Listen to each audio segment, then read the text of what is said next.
At 6:47 a.m., on a Tuesday that would upend my entire existence, I was flat on my back inside a cramped crawl space. The air was stale, carrying the unmistakable odors of mouse droppings and 2 decades of overlooked neglect. My task was to figure out why the CEO's exorbitantly priced, $15,000 climate control system was caterwauling like a jet engine seconds from disaster. It turned out some fly-by-night consultant in 2019 had been careless enough to tie its wiring directly into the main electrical panel for the server room, creating a serious amperage overload. Evidently, not a soul thought to check the math. No soul but me, that is. I'm the one who remembers everything, every length of cable, every circuit breaker, every hasty shortcut a subcontractor took when we added the East Wing back in February 2014. I had spent 21 years keeping this entire building standing and operating. Yet, at that exact moment, with a voltmeter in one hand and my heavy-duty flashlight gripped tightly between my teeth, I had no earthly idea that I was mere hours away from being called into a human resources meeting to be told I was redundant. It was a ridiculous word, redundant. It brought to mind a backup generator, something no one pays any mind to until the lights go out. Then, everyone remembers in a hurry just why it was there. My name is Eliza Monroe. To anyone who ever worked closely with me, which used to be nearly everyone in the company, I was simply Eliza, or Mrs. M. I'm 62 years old and have been the chief building engineer at this technology firm since February 2002. Back then, we were just 5 people, sharing a single, battered fax machine held together with electrical tape, and possessed of ambitions far bigger than our actual bank account. Now, the company boasts 200 employees, owns Herman Miller chairs that cost more than my dependable pickup truck, and is run by a CEO who probably believes HVAC stands for, how very acceptable coffee. That morning began just like every other morning for the past 21 years. I was unlocking the front door at 6:47 a.m., a good 23 minutes ahead of anyone else, using the original brass key they gave me when the office was located over a charming Thai restaurant and we were too broke to afford proper office furniture. I kept that key on a sturdy steel ring with 13 others, each one meticulously labeled in my script, each one a tangible piece of this building's history that resided entirely within my own head and nowhere else. The cleaning crew had once again left someone's forgotten takeout container festering in the break room sink. A person from the marketing department had abandoned sushi in the mini fridge all weekend. And, of course, the kombucha had exploded. None of this was technically in my job description, not according to any contract I'd ever signed. But guess who spent her early morning scraping fermented tea residue off the pristine interior of a smart fridge at 7? This woman. Some days, I truly felt like the load-bearing wall of the building, invisible, entirely taken for granted, and only ever noticed the second something cracked. I held everything together while they built their success on top of my silent efforts, and I did so without complaint because that's the kind of worker you are supposed to be. That was the wisdom my father passed down to me when I was 19, the day he handed me his well-worn, 1952 Craftsman toolbox and told me, "Eliza, you do the work right, or you don't touch it at all." That toolbox still resides in my vehicle, his socket wrenches organized precisely the way he arranged them. That metal box held infinitely more value to me than any commemorative plaque they never gave me or any bonus they never thought to offer. The CEO simply believed I was maintenance. My business card clearly stated Chief Building Engineer, but Phil Ashford couldn't distinguish a circuit breaker from a coffee maker. My inbox currently held 4,700 unread work orders from people who couldn't manage to change a light bulb without submitting a ticket in triplicate. And I handled every single one, because that was the job. That was the essence of the job, always. Things had only gotten worse since they hired Tyler Brooks as the new HR director. The man was fresh out of graduate school, full of aggressive teeth and empty corporate buzzwords. The kid wore Patagonia vests purchased with investor funds and discussed cultural fit, as if he'd personally invented the concept. He probably thought union was a term for caramelized onions. He once asked me where the Ethernet cable went. I told him it was headed to the same place as his performance review if he didn't bother to learn how things actually functioned around the office. He did not find it funny. I didn't attend a fancy business school. I never owned a suit that cost more than a mortgage payment, but I knew that building. Not merely the way a property manager knows a building, but the way you know your own body.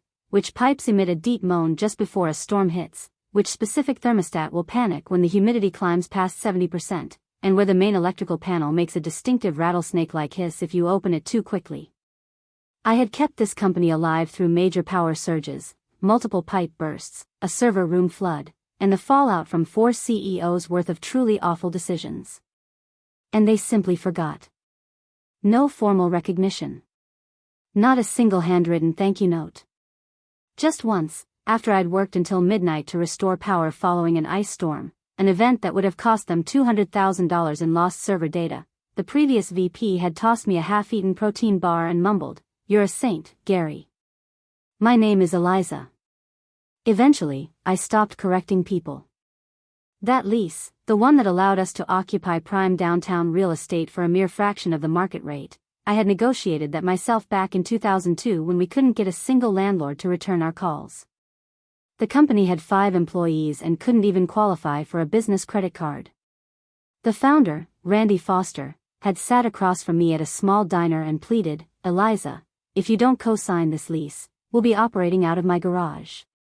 My wife will murder me." I didn't just co-sign it. I signed the entire thing. I put the lease entirely in my own name, using my personal credit because no one else's was sufficient. Randy promised it was only temporary, just until the company found its footing. He swore he'd transfer it to the corporate entity once we stabilized. I trusted him completely. We both completely failed to follow up on that promise, and 21 years later, my name was still on every single renewal document.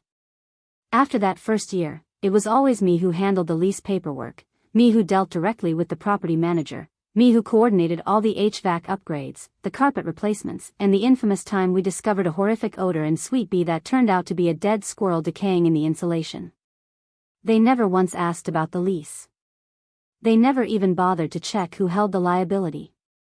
I didn't mind at first. In those early days, they felt like my extended family. But like most families, they eventually forgot who was truly responsible for keeping the lights on. Have you ever walked into a space you've meticulously maintained for 2 decades and suddenly realized that no one sees you unless the printer jams or the power goes out? That was my reality, invisible until things utterly broke. Then, instantly, I was everyone's mother and janitor rolled into one, expected to fix every disaster with a cheerful smile and a can-do attitude.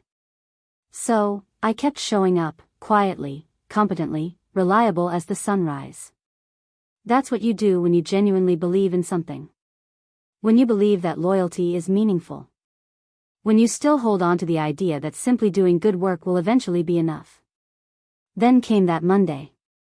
HR circulated an all-staff email regarding strategic realignment opportunities, which is corporate jargon for the mob saying, "Let's go for a ride."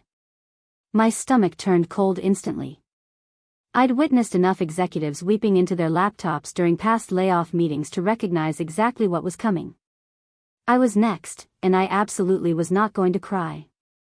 I had already begun mentally reviewing the list of things they had forgotten they owed me. The meeting invitation landed in my calendar at 4:58 p.m., right as I was replacing a burned-out ballast in the executive conference room. Subject line, "Quick sync with HR." No context. No warning. Just a calendar event dropped into the end of my day like a piece of refuse in a punch bowl. I arrived the next morning at 9 sharp, wearing my faded denim work shirt with the subtle company logo I'd worn since 2004, and my impeccably polished work boots. Those boots had seen 4 CEOs, 1 small office fire, and a baby shower that concluded with a very messy divorce. They were my armor. Tyler from HR was already seated in conference room B, smiling with the false sincerity of a guidance counselor about to expel a student. Next to him was a man from the legal department I'd never seen before, slicked hair, absurdly expensive shoes, and a leather folder he kept stroking as if it contained nuclear launch codes. "Eliza, thank you so much for coming in," Tyler chirped enthusiastically. "We just wanted to have a little restructuring conversation." That word, restructuring. I'd heard it before, I'd held other people's hands through it and covered their shifts afterward. I knew the whole playbook, first, the saccharine smile, then the folder, then the apology that wasn't actually an apology. We're simply moving in a new direction, Tyler continued. Modernizing our operations. I just stared at him. That direction wouldn't happen to involve me being out of the picture, would it? Silence. Then the lawyer smoothly slid the folder across the table toward me. Inside was a generic severance package with more bureaucratic red tape than a crime scene, 3 months' salary, a strict NDA clause, and health insurance coverage until the end of the quarter.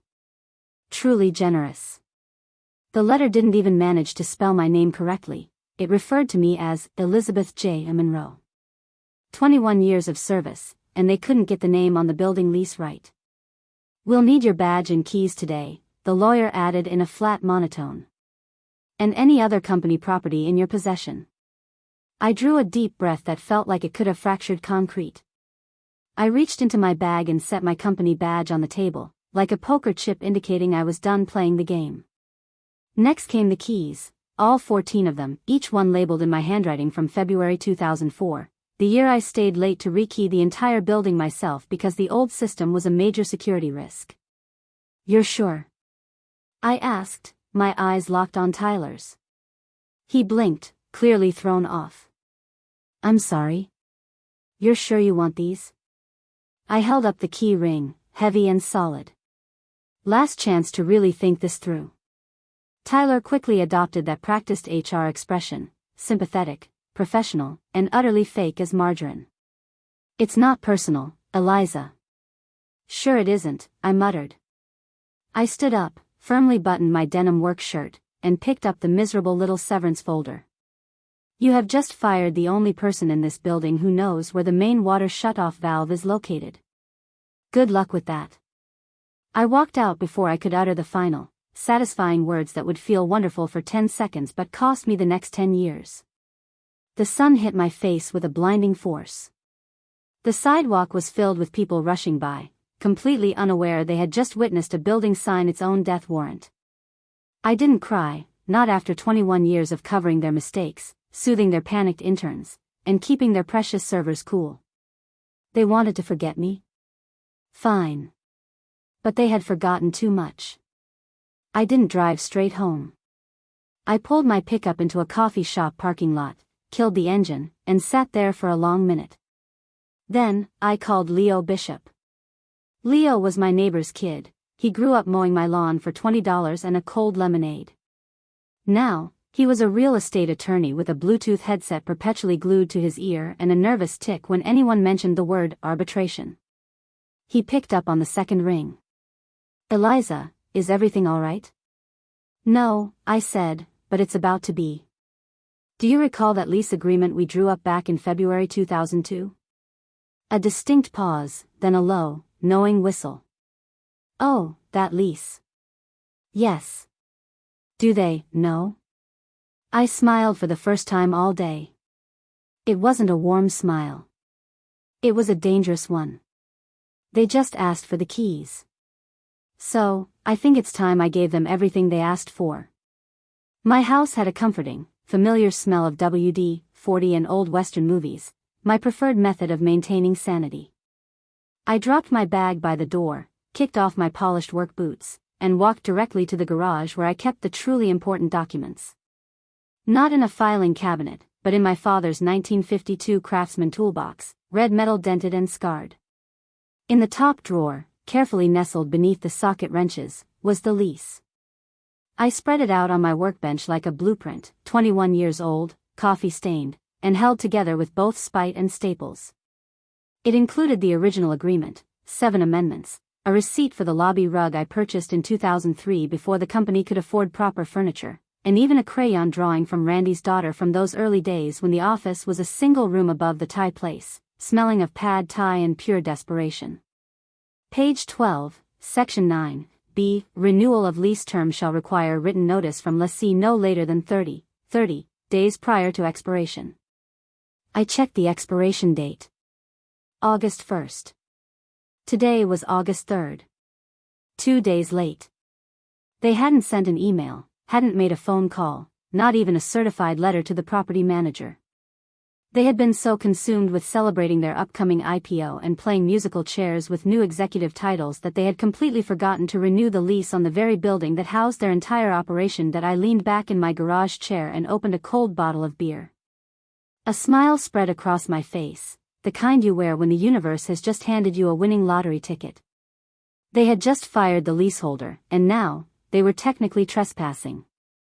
I picked up my phone and started systematically checking things off my mental list. The insurance policy? Still in my name. The HVAC service contract? Renewed last year under my personal email address.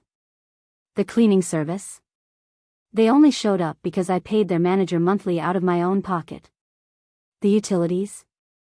Routed through a business account I'd opened with the city back in 2005 when the power used to cut out every time someone tried to microwave popcorn while printing a document. Everything that truly mattered still ran through me. I was the invisible infrastructure, and they had just courteously asked me to leave. I could have warned them. I could have sent a quick email with a subject line like, "Hey, you forgot something important." That's what the old Eliza would have done. The Eliza who believed loyalty was a two-way street. But that Eliza had just been handed a severance package with her name incorrectly spelled after 21 years of keeping their lights on. So, I closed the lease folder. I finished my beer, and I decided, for the first time in 2 decades, to simply shut up and let them walk off the cliff they'd constructed for themselves. I wore my best, most solid boots to the meeting with Thomas Weber, the property manager. Not because I needed to impress him, but because they made a firm, satisfying sound on the marble floors. I wanted to be heard when I arrived. Thomas looked up from his computer in his 4th-floor office, clearly surprised. He was the type of man who had 17 different highlighters on his desk and always smelled faintly of fresh printer toner. "Eliza," he said, "didn't expect to see you."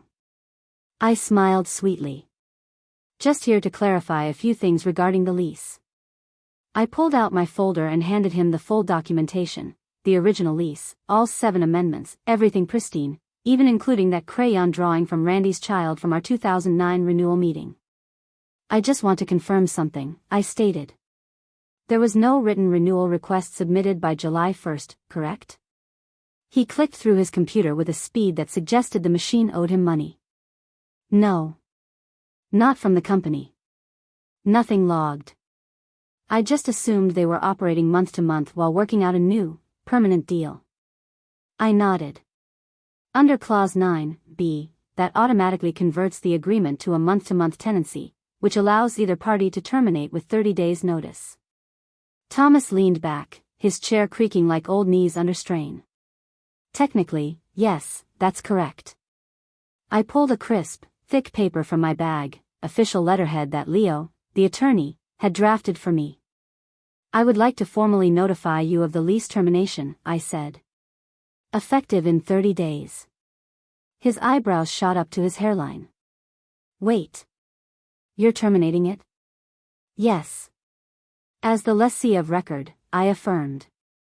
"I've already secured a replacement tenant. They're prepared to pay triple the current rate." The new tenant was a popular wellness company called Bloomhaven, run by a woman named Morgan Callahan. I'd casually met her at a farmer's market last year while buying tomatoes, and I'd mentioned the building space 6 months ago. She had been waiting for my call ever since, young, flush with investor money, and desperate for downtown space to install their expensive meditation pods and complex air purification systems. Thomas ran a nervous hand through his thinning hair. "Eliza, this is going to be messy." "Messy," I countered, standing up, "is what they handed me after 2 decades of my life. I'm simply returning the favor." Back home, I immediately filed the eviction notice through the county portal, paying extra to expedite the process. The confirmation email hit my inbox with a deeply satisfying ding. Then, with unnerving predictability, the HR email arrived. Subject: confirmation to return property. "Dear Greg, hope you're doing well. We're reaching out to confirm you've returned all company property, including documentation, keys, badges, and other physical or digital assets. Please respond to confirm. Best, Tyler." I didn't hesitate for a moment.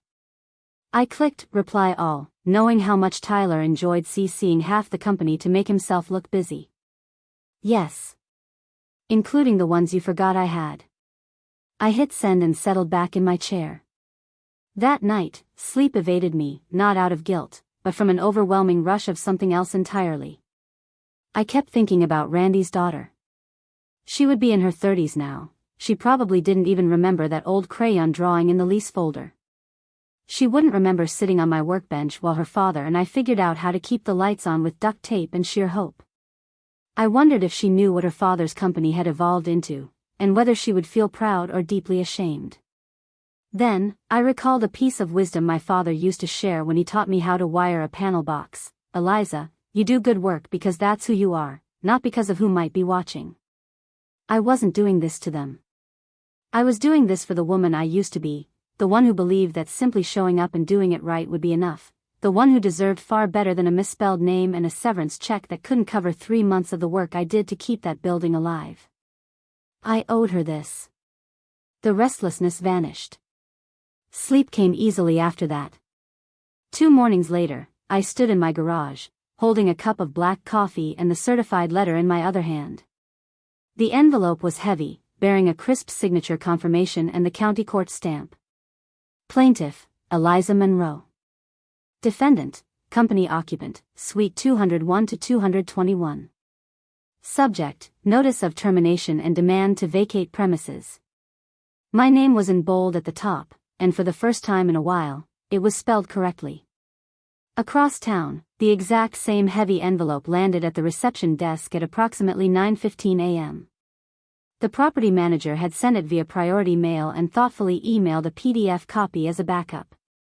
Standard, by-the-book procedure, 30-day notice, tenant failed to renew, new occupancy scheduled, vacate or respond through legal channels.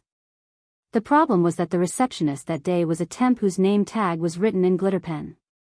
She likely assumed it was junk mail and tossed it directly into the recycling bin, right alongside expired protein bars and a broken laminator. Meanwhile, upstairs in the executive suite, the leadership team was far too busy admiring their own reflections. They were deep into IPO discussions, branding refreshes, and listening to someone give a presentation on disrupting verticals, whatever that meant. They were too preoccupied with disrupting industries they didn't comprehend to notice they had forgotten to renew the lease on the very building that housed their disruption, precisely at 8:03 a.m. The following Monday morning, Tyler strolled into the building like a motivational speaker running late for his own seminar, oat milk latte in hand, his ubiquitous Patagonia vest zipped up like armor against accountability. By 8:08 a.m., he was standing directly outside Phil's office, his jaw slack and hanging like a broken gate. A fluorescent orange eviction notice, laminated and zip-tied securely to the door handle, screamed the message, notice to vacate property. Breach of lease terms. 72 hours. He fumbled for his phone, his fingers shaking as if he'd consumed an overdose of cold brew. He tried to peel the notice off, but it held fast, like an unshakable verdict. By 8:30 a.m., Phil arrived, looking unshaven, Bluetooth headset already in one ear. He probably assumed he was walking into another, crushing it, kind of morning. Instead, he found Tyler pacing frantically, the entire marketing team craning their necks, and a formal legal document zip-tied to his door like a game over screen. He yanked it off, read it, blinked slowly, and then read it again. By 9:02 a.m., his phone began to ring. It was Thomas Weber, the property manager. Mr. Ashford, this call is to confirm the enforcement of lease termination. We notified you via certified mail and email over 2 weeks ago. We received no response. What? We never received any notice. Phil shouted. The notice was sent to your registered business address, Mr. Ashford. It was delivered and signed for. We assumed your silence was intentional. By 10:20 a.m., someone finally managed to figure out who the plaintiff was. Tyler opened his laptop and pulled up the scanned court documents. There it was, plain as daylight, plaintiff, Gregory Monroe. Wait, Greg? They're Greg? Walt Kruger from facilities, one of the few genuinely good people left, nodded slowly from the break room doorway. I told you something felt weird. The call came at 7:42 p.m. I was meticulously reorganizing the socket wrenches in my father's toolbox, because a person needs a sense of order somewhere in this chaotic world. My phone screen lit up with a name I hadn't seen since the Christmas party where Phil had completely forgotten mine, Ashford Phillip, CEO. I let it ring twice, then 3 times. I finally picked up on the 4th ring. Monroe speaking. He didn't waste a second. What the hell is going on, Eliza?